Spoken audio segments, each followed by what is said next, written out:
The OLIF51 procedure is an oblique lateral approach to the L5-S1 disc space.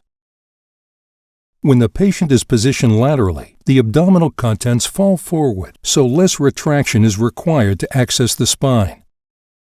Compared to a traditional OLIF, the patient benefits from an incision that is outside the rectus muscle.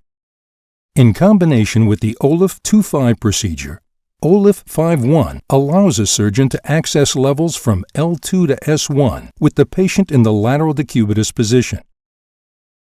The OLIF51 access system is a retractor system optimized for the OLIF51 procedure.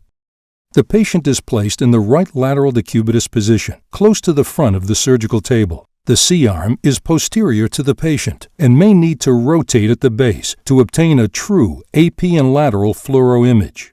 An oblique incision is made between these lines, 1 to 2 finger widths from the pelvis, to avoid the iliohypogastric and ilioinguinal nerves.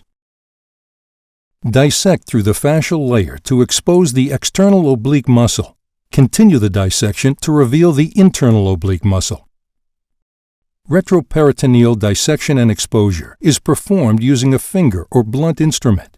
It is helpful to push a finger straight back to the iliacus muscle, then move posterior to the psoas muscle to ensure the peritoneum is released. Feel the medial border of the common iliac artery, then the disc and sacral promontory without mobilizing the common iliac artery and vein. A wide rostral to caudal development of the retroperitoneal plane is worthwhile to maintain the attachment of the ureter to the posterior peritoneal wall. Continue the dissection while searching for the common iliac artery pulse, with appreciation that the common iliac vein is just medial to the artery. Adventitial layers on the anterior disc should be mobilized using gentle blunt dissection. Carefully position a blue vessel retractor blade under the iliac vein to protect and retract the left common iliac vein and artery. The blade is designed to allow direct visualization when a pin is malleted or screwed into either the L5 body or the sacrum. Place the green Holman retractor medially with the distal tip wrapping around the contralateral side of the disc space. A suction device may be used through this retractor.